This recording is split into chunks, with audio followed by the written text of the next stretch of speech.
Doko à niveau D, c'est ça le souhait de... Oh, il y a quelque chose qui se passe actuellement sur notre artiste Cécimé, artiste chanteuse, compositrice Cécimé. Bon, et dans les sommes, bon, qu'elle s'est mal habillée, qu'elle a fait sortir ses seins. Les Béninois ont commencé par insulter Cécimé à gauche et à droite, devant, derrière. J'entends beaucoup de choses, les audios, des textes contre Cécimé. Je vais vous dire quelque chose. Cécimé vous a fait quoi?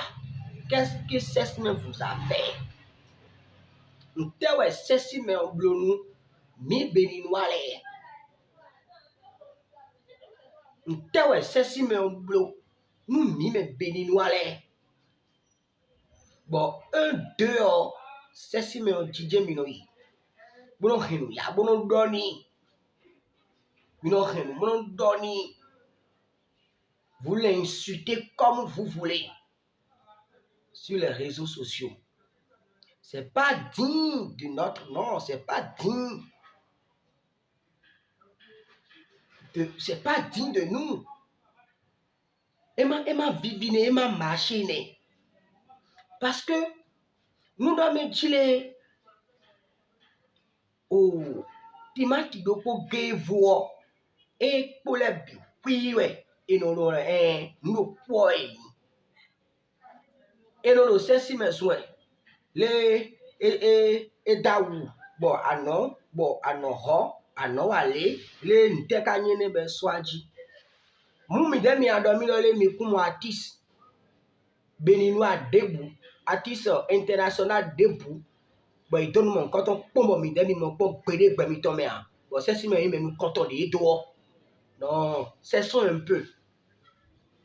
Cessons un peu. L'Orient vers Orient. L'Orient vers Orient, c'est ce que vous oubliez. Quand on parle mal de votre pays, on parle mal de vous aussi. C'est ce que vous devez comprendre. Qui est parfait? Personne n'est parfait. C'est si mes renaissons nous dossier. Mais c'est si mes sons nous on ne veut pas dire que minaze dans les réseaux sociaux dit n'importe comment on a donné n'importe comment. Non, non, non, non, non, non. Non, non, pas du tout. Il m'a besoin de. On dit à Cambio Minolé. C'est si mais on. Et il y a mis domici nous ya. Kabi, c'est si mais campé mi toya. Et campé mi toya. N'tewe Cécimé en kawanu mi béninois les sommes. Bon, 1, 2, retourner dans 1, 2, retourner dans 1, 2, retourner dans. Mais les l'eau tu as samedi, posé au pélagie la vibreuse du vibo. Et c'est vieux. Pour le audio le chlorant. Pour les et la carou papa bon. Et qu'on a mon vibo du bélicon. Zumbe rien n'est pas dans son nous béto. Ouais, tous les sons à qui nous voyons.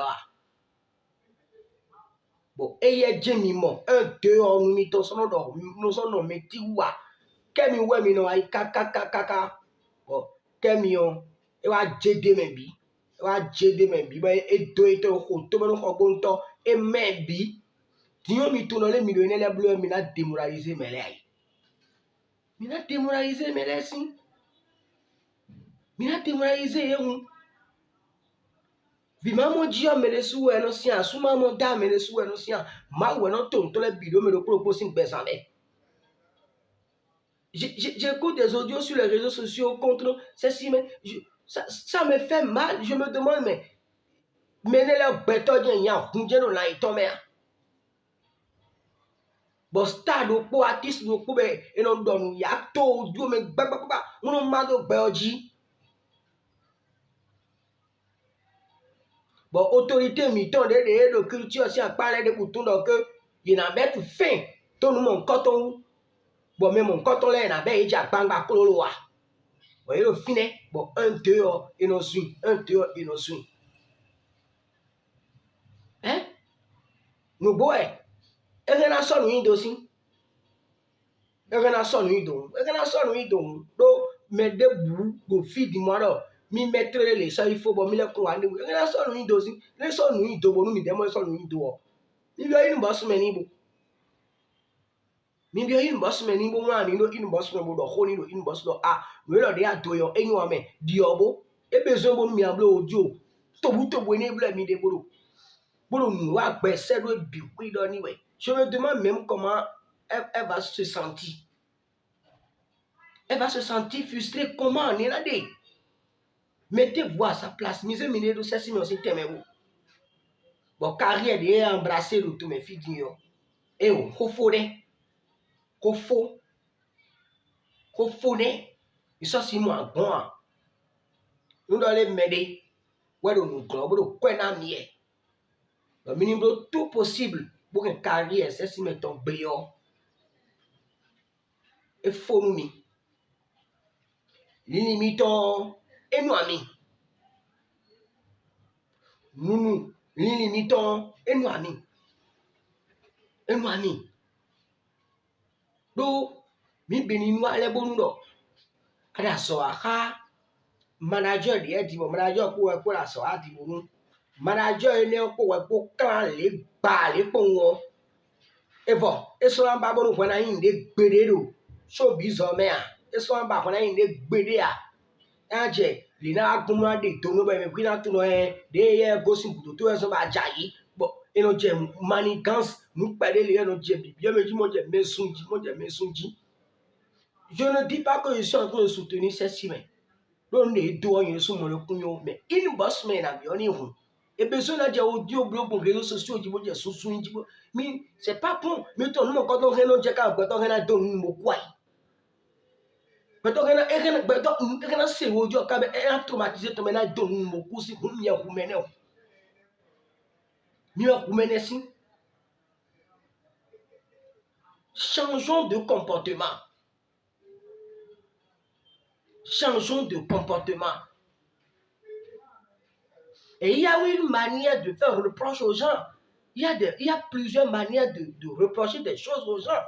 Mais il ne faut pas reprocher des choses avec impolitesse. Ça ne marche pas. Ça ne peut pas marcher. Hein? Bon, il doit dire que il y a des sons, il doit dire ça tombe. Bon, c'est si mais le pot gain au géniment. Mine ou din kaka bien, et des soirs on jede me bi, on a doiton, mi doiton bi dion, mi ale ba mene vous malé je ko be wi. Wo gbe we, ati su do nu din bo. Bon, ano ton din mo e mo be je dide poji bo je le doji. Mi tun lole, we ni a fe bo me lo si yonu ko, me le bo na lo budo to e lo bo to e lo kon asian. Hein? Mi mono ze artiste mi tole do pe kame mono don yen mono de pour le plan international du Diobo. C'est en famille men a donné okun. Réseaux sociaux et gbe di mo nu je ye gbe o tu na ko tu na 10 minutes 30 minutes ça peut aller aux États-Unis partout dans le monde entier et on raconte de n'importe quoi sur une star. Sur une star.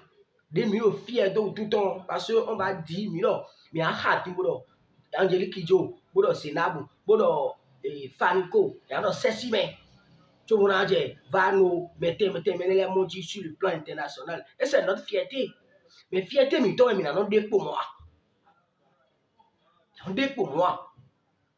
il faut savoir parler aux gens faire des reproches c'est d'accord ah c'est si mais nous l'on et moi je ne suis pas du tout d'accord. C'est bon, mais commencez pas à dire à non fané, à non aller, au kété. Vous avez dépassé les bornes dans vos commentaires, s'il vous plaît. Les commentaires ne sont pas bons. Mais dans le blé, tout ça, dans mon dit. Mais dans le blé, tout ça, c'est si mais dit. Mimbrable tout possible. De le canto, bon, nous conduisons, mi tout le boy globe, mi a gosé numéro 1, bon, a nous bégulo, tout cacabena découragé pour Joe Ranto. Et tu dois me donner la jiwea. Et tu dois me donner la jiwea, ton mère. Bénéfice. Ce que ceci m'a apporté comme habit, moi, je suis contre. Je ne suis pas d'accord. Je suis contre aussi les commentaires, les audios sur les réseaux sociaux. Non, arrêtons ça, cessons ça. Merci beaucoup.